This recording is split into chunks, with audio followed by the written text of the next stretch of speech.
I remember that I was walking down this road a piece one day, all the way down to the end, near different stores.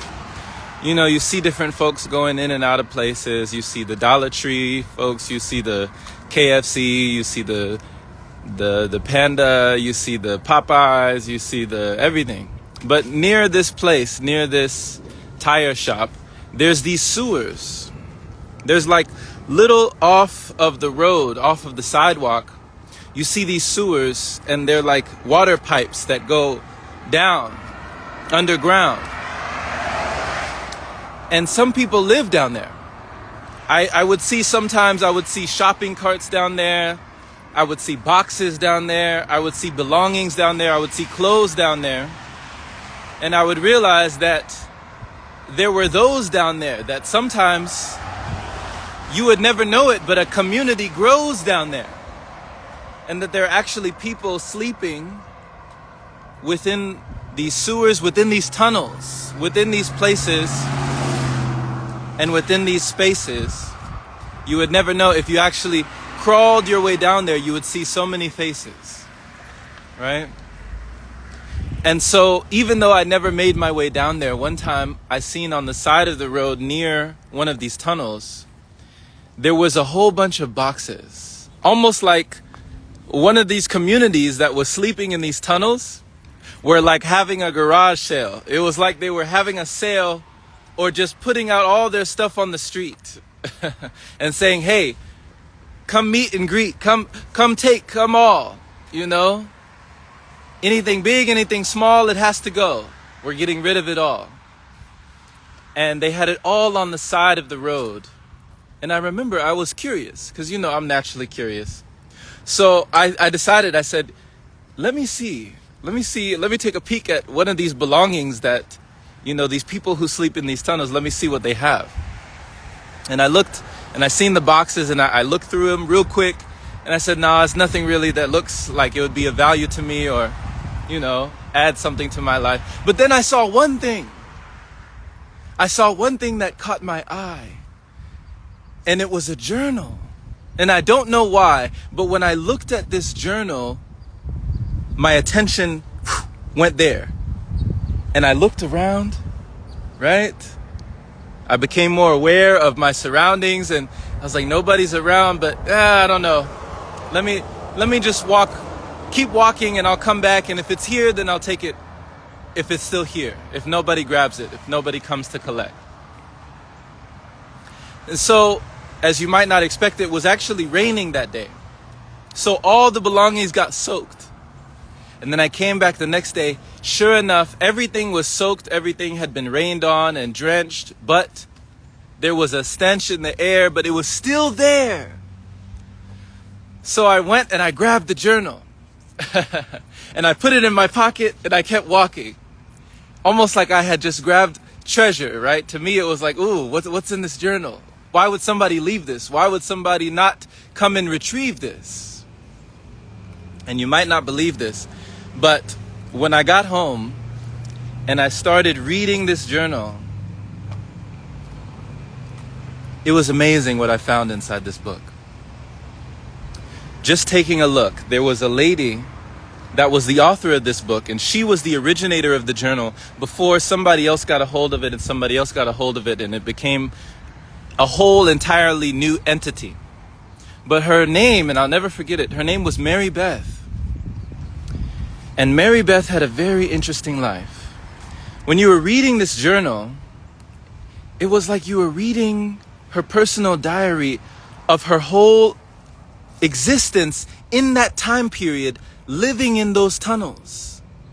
Like she was living on the street, you know, going this way and that way, trying to find something to eat, not really feeling whole and complete. Sometimes she felt defeated. Sometimes she felt depleted. But she continued. She proceeded, right? And as I was reading this journal, it was like I was watching a movie of someone's life play out. And sometimes as I was turning these pages and watching her go through the stages, it was like I was watching a train wreck that she could not stop. And I couldn't put this book down. I had to read it. I read it from cover to cover. Mary Beth, she talked about her struggles. She talked about, just dancing between life and death, between drugs, between alcohol, but also between relationships. You could feel, as you were absorbing this information, you could really feel Mary Beth's frustration. Have you ever written things down when no one else was around? Have you ever spoken to yourself about the things that you couldn't solve, the problems that you couldn't put together, the pieces of the puzzle that you just didn't feel better? How do we get it all together? She talked about her dating life. And I recall there were like 3 gentlemen, we'll call them Josh, David, and Steve. And there was just a rotation, like a triangulation, a trifecta of these 3 individuals, the 3 stooges, right? In Mary Beth's life, where, her first love, David, did something to her and she never forgot it. But then he never came back. And so she was always wishing and calling him back, but he never came back. And so she just never had that feeling again. And she was looking for that feeling in Tony and looking for that feeling in Josh. And that feeling wasn't there. And Josh was a big old jerk and he treated her horribly, right? But she had this dynamic with Josh that she just couldn't get rid of him. There was like a feeling of pain and pleasure, push and pull, back and forth, up and down, in and out. And she couldn't stop messing with Josh, even though she wanted Josh to stop messing with her, right? Stop messing around. Then there was a dynamic with her and Tony. And her feeling like, oh man, here's this suave guy, here's this cool guy, but I can't figure him out. I can't get into his head. Why doesn't he just say what he feels? Why doesn't he just speak his mind? Why does it have to be an argument all of the time, right? And why won't David come back? And then when he finally did come back, things were not the same. She did things that put her in a downward spiral of guilt and shame. And she would cry out externally, like everyone else was to blame for the turmoil and the torture. And she started to go insane, questioning her own mentality, questioning her own reality. Why does life have to be this way? And I found myself almost like getting emotional just reading these pages. It was like a story for the ages. And I realized in this moment, as I'm reading these words, where I'm picking up the energy that I could have been that person. At the drop of a dime, that could have been my existence. Even as I'm reading these pages and I'm becoming the witness, right? So I understood with her dance between dating, drugs, alcohol, dating, drugs, alcohol, dating, drugs, alcohol. She was asking herself, why can't things be different? But if we change nothing, nothing changes. This was one of the big themes. I got many themes out of this journal, and I'm still looking for Mary Beth today. I'm wanting to return her journal if she's still out there somewhere, because I don't know where she is, and it didn't really give her location. But nothing changes if nothing changes, right? And that was a big message for me, reading this diary, reading this book, that nobody else had cared to even take a look. I was shook. Because nothing changes until we change. But once we change, everything changes. If you have ever felt like you were trapped in a cycle, in a repeating loop, and you could not recoup, you could not regroup, you could not gather your wits about you, you could not gather yourself, almost like Humpty Dumpty, right? Humpty Dumpty fell off a wall.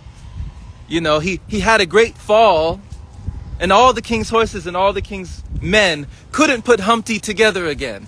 That's how it feels sometimes with us. We're trying to solve our own mind. But if we only took the time to just rest, reevaluate, refresh, de-stress, and not suppress the energy that wants to express, we would find that the answer has always been within. Starting with yourself is a wonderful place to begin. Not just for yourself, but your own mental health, right? Because just like Mary Beth, we can't always do it for everyone else. So here's a message to you, my friend. If you have ever felt yourself in a down place in life, in the reality that is like a roller coaster, sometimes I would ask you to write it down. Write it down in a journal where no one else has to know. Just these things for you yourself to show. And you will start to see the inner workings of how you feel inside, right? You can confide in yourself.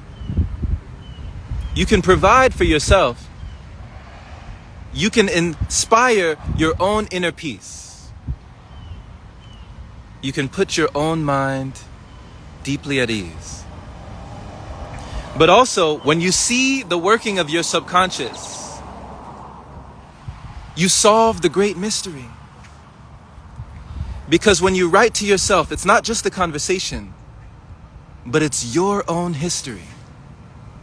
It's the history of your life.